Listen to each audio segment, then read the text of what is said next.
So we definitely get good response on that, and it's always helpful. Yes. But you're here to talk to us about a seminar regarding home defensible space. Absolutely. So it's Wildfire Preparedness. The Lockwood Fire Protection District is partnering with the Amador Fire Safe Council, which is a nonprofit organization that has the goal of doing outreach and education around being wildfire ready. I mean, we live particularly in upcountry, in areas where a lot of brush and where fire can break out quite easily, and of course we've had many years of drought now. So Amador County, I mean, our volunteer firefighter Kathy Cruz-Brazil, she's going to be our speaker, and she refers to Amador County as Asbestos County because we're like just waiting, for not if but when. That's what our actual flyer says. So this special event is designed to help people understand, what are the basics of being ready, having a preparedness plan, what kind of landscaping to have around your home, having your defensible space with the recommendation, or actually the requirement is 100 feet. And the idea of, if you have trees, you make sure that there's no, underbrush there and that they're trimmed up to 6 feet. So just so that fire doesn't have a chance to come and really, explode on your property. Because when firefighters are out there, they're looking to try to defend your home. And you need to have been prepared and help them at the front end. Because when the fire's approaching, it's too late if you haven't done your preparedness. At my house, it's going to be too late regardless. But what would you say to somebody if they didn't have the ability to have 100-foot defensible space all the way around? Well, I think the important thing is to try to reduce the fuel load as best you can. So make sure you have everything raked away. Try not to have anything right up near your house.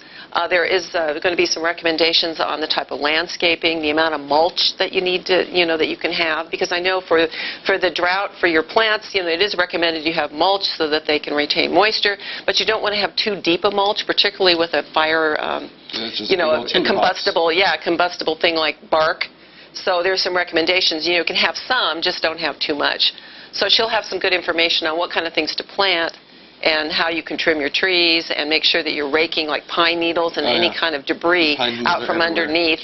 And I happen to have a house that has a wraparound deck, so there's all this area underneath it. So you don't want to have anything under there like dry wood piles, any kind of combustible material. Absolutely. Because the firefighters, once your house takes off to a certain point, then it's too late. They can't really do much. What day is the seminar going to be on? It's on Saturday, April 18th. It'll be from 10 to 11, and we will be featuring a free continental breakfast. So we have the ladies of the auxiliary will be making all homemade goodies for everyone to snack on while you're learning about, wildfire preparedness. And there will be handouts available that are very informative, and some information on web links that can take you, to different places where you can download brochures like this family evacuation kit.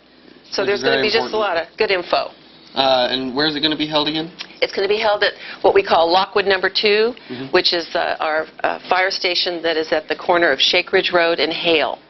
Okay. Yeah, okay, I know that one. That's a little bit deeper in there, though. Yeah, it's not too hard to find. If you drive all the way up Shake Ridge, you'll hit it right there when you get to Hale. Yeah. And it's just, up the road from Volcano. And, we're doing this as the Lockwood Fire Protection District, but we're making it available to anyone in the community who's interested in coming. We've been very gratified that the Amador Ledger has run our little blurb in the community briefs for 4 times now. That's in here this morning, too. So hopefully we're getting the word out, and we certainly appreciate your support in letting the community know about this event. We'd like to do anything we can to help, because I know up there it can be really dangerous and frustrating if you're not, you don't have your protection ready.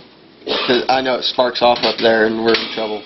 Well, for example, the sand fire. Remember how quickly that erupted last year? Oh, and the thing is, even if you're miles away, the embers are flying up in the air. And can catch something else on fire. It can catch something on fire up to like a mile ahead of the fire. And so the idea is that don't have things that can, light up with an ember, flying around. Well, real quick, if anyone wants to get some more info, how can they get a hold of you to find out? Oh, they can call me. The little blurb does have my phone number, which is 209-296-1267. All right. But there's no pre-registration, no fee to come to our event, and right. we look forward to seeing you there. Well, thank you for coming in. We're going to send it over to Amy real quick, and she's going to talk to our next guest.